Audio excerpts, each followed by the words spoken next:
said we'll reach here, where the view looks like the view I used to see. But somehow everything's changed. Everything's gone, yet remains. I went to the shops and the prices going up faster than I paid. Yet we're doing the checkouts like we've been demoted to slave. Somehow everything's changed. Everything's gone, yet remains. How did we get here? How did we go so wrong? Since the price we're paying so weak when we were so strong.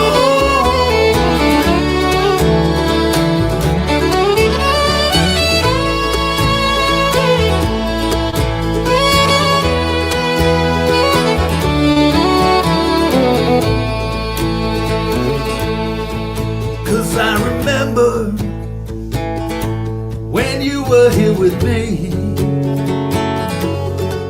We didn't know the answer, 'cause we was young and free. And our eyes were brighter, and our laughter longer. And I just wanna go there. I just wanna go there. Somehow everything's changed. Everything's gone, yet remains.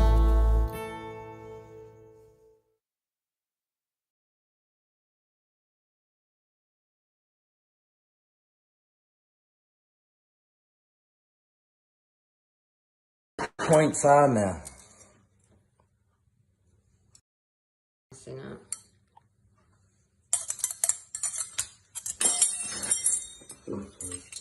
But you know where those points are now. They just know where to go. They just, I don't know, it's something that ignites, something that knows where that movement. It does feel like a magnet and split. I've never had this before. They're heavy. Okay, what's your name first? Tania. Now, Tania, we just asked this of everyone just to get context. Who were you and what were you doing before you'd even heard of COVID? I was a remote area nurse. Okay. Yeah, I've been a remote area nurse for 13 years, and before that I was a cardiac nurse for 9 years over in Adelaide. What interested you or compelled you to go remote area? It was just a random thing that happened at work. I was working in the cath lab, the cardiac cath lab, and one of the nurses that used to work with me on the cardiac ward was going over to Wollona for 2 weeks because one of her friends was a doctor that worked there, a GP, and she couldn't go, she was pregnant, and said, do you want to go across for 2 weeks? So I did, and I loved it. What did you love about it? In those first 2 weeks, just everything was different. What I love about it now is totally different. But yeah, there was a lot of emergency, which I'm prone to, being a cardiac nurse, and I got offered a job there. So I thought, yeah, I'll do it. Yeah. You must have seen some incredible things. Amazing things. Yeah. Amazing. And were you left to basically a lot of the time, like your own critical thinking, you're having to do? Yeah, a lot of the time. And you like that as well? Love it. Absolutely love it. I love, like, now that I've been remote for 13 years, I made a few bad decisions, but... Don't we all? Yeah, we do. And one of the worst decisions I made was probably getting the jab. You got the jab? Yeah, I got it because I just wanted to be remote. Yeah. That's it. I've got Were you annoyed that you were sort of forced... Cheers, brother. I You were forced to was annoyed. do that in order to do what you want to love? Oh, I was really pissed off, actually, yeah. Like, it was really... I didn't want it.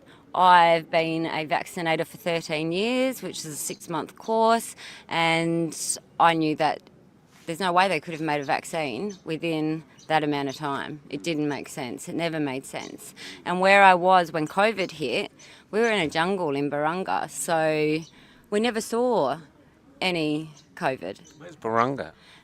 South of Catherine. Wow, okay. In a jungle there. Well, it's like all forests, so really thin trees. Like you start walking into them, it's like a forest, especially at night time when you're driving around. You can't. Yeah, it was amazing. Yeah. Yeah. Okay, so you took it. Were you also giving out the COVID vaccine? No. And was that a choice? That was a choice. Yeah. You didn't want to give it out? No. Why? Because I knew it wasn't right. I knew. You took it yourself. Yeah. Because You took the risk. I did. I knew it was going to be harmful, but I didn't think how bad.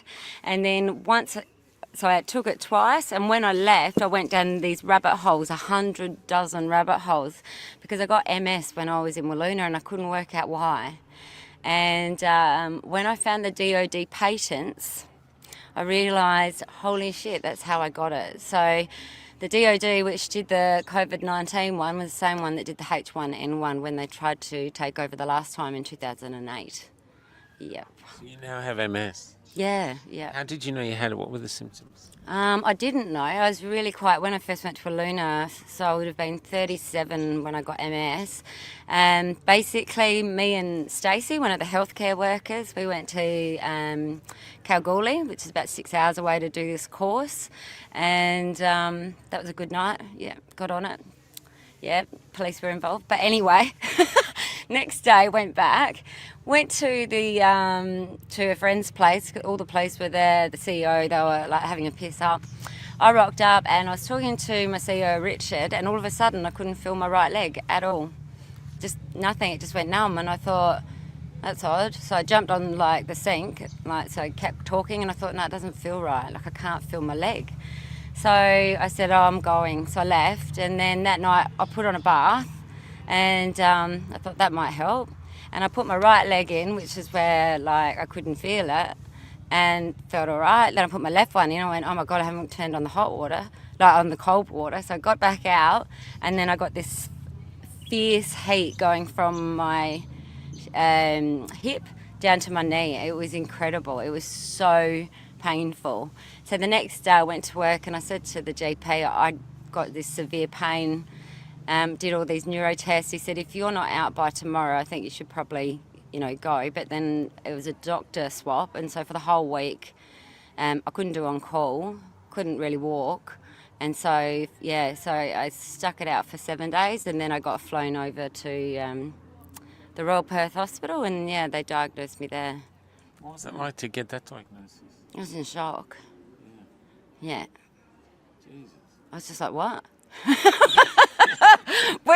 Where did that come from? It was full on. And I had two friends there, both med students at the time, who I met in Walloona. They were like our students up in Walloona, and they were lovely. They'd come and visit me. One was studying cardiology, and the other one was studying to be a haematologist. Yeah, that was intense being in there. How many attacks have you had? Because it comes in attacks, doesn't it? You can be fine for a while, and then is that how it's happening? Yeah, you can't really say. I couldn't even tell you anymore. And it affects me in so many different ways. Yeah. Like what? Tell us. Where do you start? Well, pain, severe pain. And that pain's anywhere or is specific? It can be anywhere, and it changes. So Monique stopped it. I haven't had pain since seeing Monique. Oh, wow. Yeah, it's incredible. Like, it's unbelievable. What did she do? Emmett. What? Emmett. I don't know what that is. No, neither did I. Fill us in. I think everyone watching went, what? I think I even put it on Johnny and Hoodie's thing one night with this guy that has got different pain things. I'm going, you need to do Emmett. You need to see Monique. It's a thing that she picked up from a Tasmanian guy where she touches certain parts of your body. It's quite light what she does, and she's able to get rid of it. Have you not had it done with her? No? No, I've already interviewed her. Interrogated. Yeah, no, she's incredible. She's stopped the pain. Yeah. And she's trying to get, because she said your head's fragmented from your actual body, so we're putting it all back together as one. So hopefully soon I won't have it at all. Wow. So I get confused a lot. Sometimes I can't remember things. I can walk. It's had a dramatic effect on your life. Oh yeah, absolutely. Yeah, definitely. And do you think it's related to the jab? Yep. You pissed off? Yep. Yep. Went and saw a neurologist, and I said to him that jab caused MS. And he looked at me. This is the one down in, where is he? Murdoch. He looked, Andrew Kelly's his name, Andrew Kelly. Andrew Kelly. Andrew Kelly. And he said to me, like he looked up and he sort of smiled. And he goes, do you think so? And I said, absolutely, 100%. That's what I believe caused it. He goes, oh, well, we can't really say. And I'm like, yeah, but we can. He did put it on the letter. But I was just thinking, yeah, you're a Freemason anyway. Like, the amount of people that were in that room, and I reckon they're all jab injured. Yeah, they are. They're making a fortune. Oh, they are. Cardiologists now charge $750 for a session. Oh. Last time I was here, I interviewed Brittany, it was $400. Now it's $700. Oh, apparently. my God. Yeah. And now they don't use, you have to pay to go to see a GP, but where before we didn't have to do it. That was covered under Medicare. Yeah. Now if I go to GP, it's $80. Yeah, that's right. Yeah. You've got to pay now. Yeah. So they made everyone sick, and now you've got to pay all the for money it. from those jabs. Yeah. They got a shitload of money from those jabs. Yeah. My GP's disappeared. He's run off. Yeah. And I've said to him over and over again, I've given him names of doctors, where to find information. No, I'm a conspiracy theorist still. Yeah. And I'm like, yeah, right. That doesn't make any sense. No. This is ethical based proof, Yeah. science method from people that are ethical, Yeah. not CHOs that aren't even doctors. Yeah. But no, they're totally under he's the frightened. spell. I think so, yeah. Yeah. And the last time I saw him, he wasn't that well. He had like 3 masks on. He was sweating everywhere. And Yeah, I'm but if he has to accept that you're correct, then he's going to have to do something about it, and that's what he's frightened of. yeah, that's true. Yeah. Yeah. How are you coping now? But how No, am I talk about you. coping? Screw him.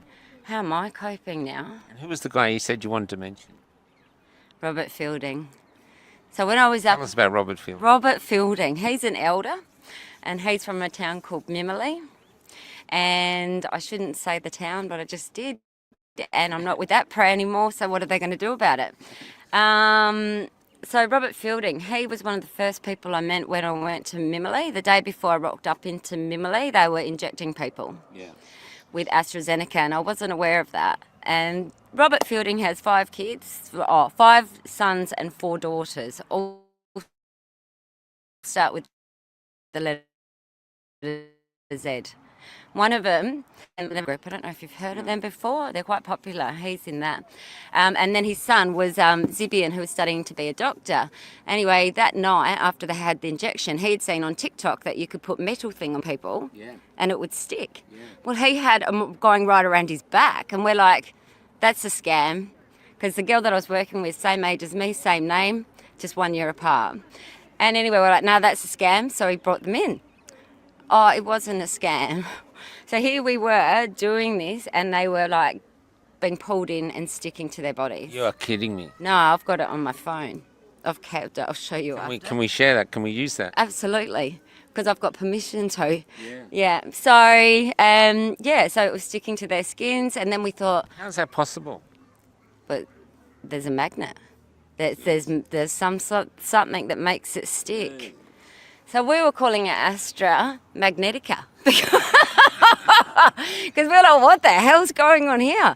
Then we thought we'll get a white guy in, because they'll say it's an Aboriginal thing. So we went and got a white guy in. So he came in, same thing. Oh my God. I know, that's what we were like. So we were filming this, so we're going to give it to the doctors, send it to the TGA. It was all brand new at this stage. And anyway, rang up the doctor, didn't seem that interested, but sent it all through. And we'd done all the ECGs, OBS, etc. And at that stage, everyone was sort of okay, except for Robert. He knew exactly where to put it. He could feel it right through his body. I know. So that happened. And while we were doing it, we were filming it, someone was filming us filming it. So it ended up on the Nanaper Health Facebook page. Oh, shit, all right. Then we get a phone call from head office, and that person was not very happy. That was the boss. I won't say her name, but I argued with her because she said to me, it's an anti-vax clinic. I said, what? She's like, it's an anti-vax clinic. I said, that doesn't exist. It's pro-choice. I said, it's always been pro-choice. It will always be pro-choice. Not knowing that in the background, they've been told they're an anti-vax, like pro-vax. No, pro-vax, I was saying it's pro-choice. So they're going, it's pro-vaccination. I'm like, no, it's actually pro-choice. People can say no, Vivian. No. It's pro-vaccination. And this went on for about half an hour, like non-stop. And in the end, I gave up. I went, whatever. So little did we know that they would be then sending in the RFDS nurses who come from hospitals, go out to these remote areas, jab people, and then leave. And leave us with the carnage. So I was just like, wow. So they rocked up, and by tea time, first break, Tania said to me, I think we're getting thrown under the bus. And I said, I'm getting thrown under the bus because I'm agency, you'll be right. Yeah. It's going to come on me. Yeah. So after that tea break, went back. Ariana, if you're there, I hope you're watching this because I cannot wait to see you again. Ariana came out to me. I was out the front, just watched the priest from that area, who hasn't been there for a while, tell his people that without this vax, they'll go to hell. And they're a very Christian community. Oh my God. The priest told them if they don't get the vax, they'll go to hell. Yeah. And get this, they've got a cave there with an actual cross out the front. And so then I could hear them going off outside. And when I went outside, they were all upset because of what this guy had said. And I'm like, well, fair enough, I'd be pissed off too. So I'm just like, and then there was this other girl who worked in the clinic, Aboriginal Health. She was saying, what was the priest's name? I'd love to contact. I can't think of his name. Ring Nana Health and ask for it. Or if I remember it, because it might be in one of my diaries, I'll let you know. Yeah.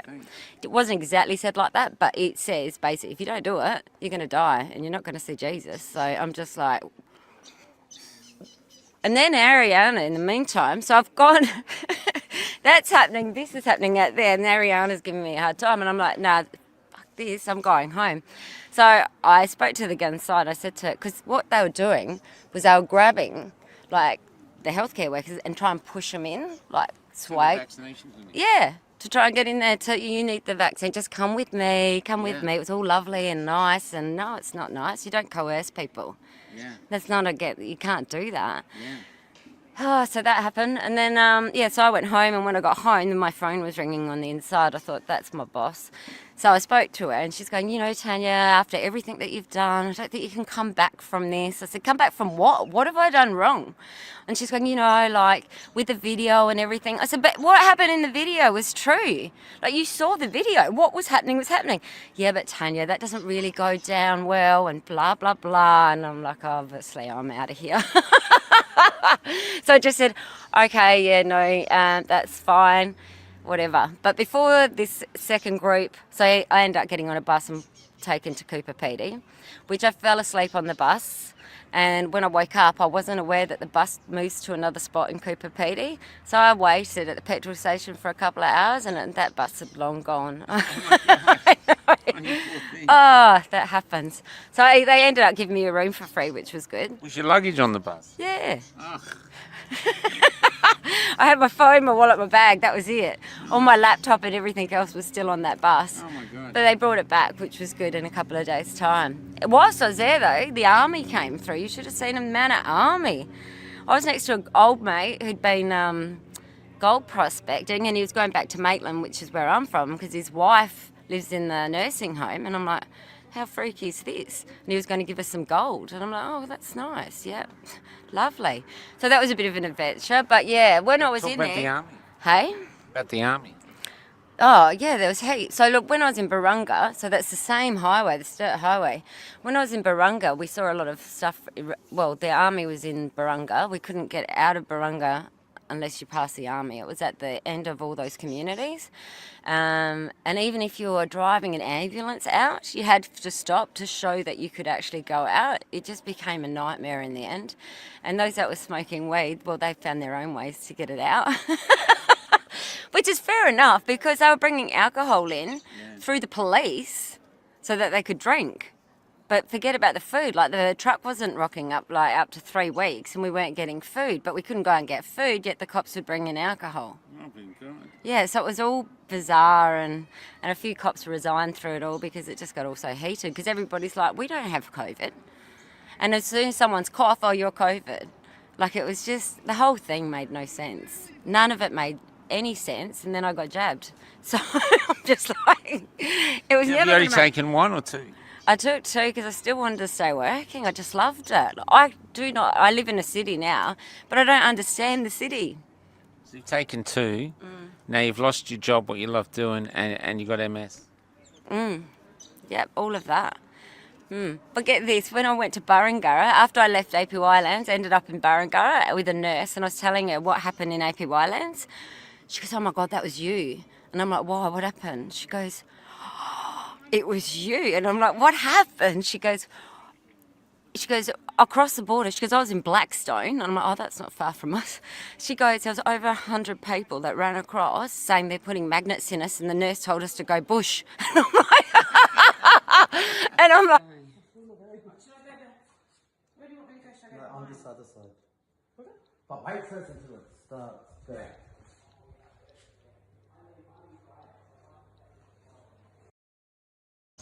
So you're looking for that video now, but just coming up, just to go through it, you wanted to do the remote nursing. You took the jab to do it. yeah, Now you got MS and you can't do it. no. How and just I can still nurse as with MS. I just can't nurse anymore unless I keep getting jabbed upon jabbed upon jabbed, and I'm not going to do that. No. and you're talking the jabs. You're talking like the flu jab and everything now, because they want you to have everything. I'm not having anything ever again. Nothing, including child vaccinations. Looking back on all my time doing child vaccinations and looking at how many Aboriginal kids have got. Are on the spectrum, far too many. Doesn't make sense. So I do wonder what is in those child vaccines as well. Yeah. And why are we giving those so many vaccines? Like, it's insane how many vaccines we give. So, yeah, that was a bit of a wake-up call as well. You find that hard knowing you gave those vaccines? Yeah, I do. Actually, stop for a second. I've just remembered something. On the 22nd, should I just pop them on the bottom as well? Just because I know. Okay, so here we go. We're going to start this of you saying that you think you were. As a Nazi? Yeah. Oh, I do believe I was a Nazi in my last life. I always thought that I would know where I would have been in 1939. Would I have been there protecting the Jewish people? I honestly believed I would have been. Or had some sort of underground resistance or done something, but that all changed when COVID hit. Simply because I ended up thinking I'd do an extra 4 hours one day. This was right at the beginning of COVID, and I went to a friend of mine, a nursing friend of mine who I worked with for over 9 years, was going to do it for part-time work, and it was at the GP clinic in the Aqaba. We went for an information session post doing courses on these jabs, which are completely indoctrinated. They seem like they're telling the truth, and nothing in it is the truth. And so for that morning, we were told the doctors would give the informed consent, and also basically we just had to give the injections out. There was 4 of us, and it went for 4 hours. So in that morning, I ended up doing 40 people. They were all elderly, lovely. Lovely. Yeah, they were our elders, and they were really nice people from different backgrounds. It was very quick. And have I killed some You of said them? the doctors were supposed to give informed Yeah, the doctors were supposed to give informed consent. Did they? I don't believe they did, no. Because what they were doing, which and thank you guys, every elder always does do this, they bring their medications, they bring in their allergies, and we were told that we didn't need to know their allergies or what medications they're on. And that's when it started ringing alarm bells, when they started giving me their medications and also their allergies, because the doctor said we don't need to know their allergies, and we don't need to know their medications, which makes no sense whatsoever when you're giving a vaccine or any drug. And even when I was in Barangara, a teacher came up to me and asked if she could have her second jab, but on the first one she had anaphylaxis and nearly died.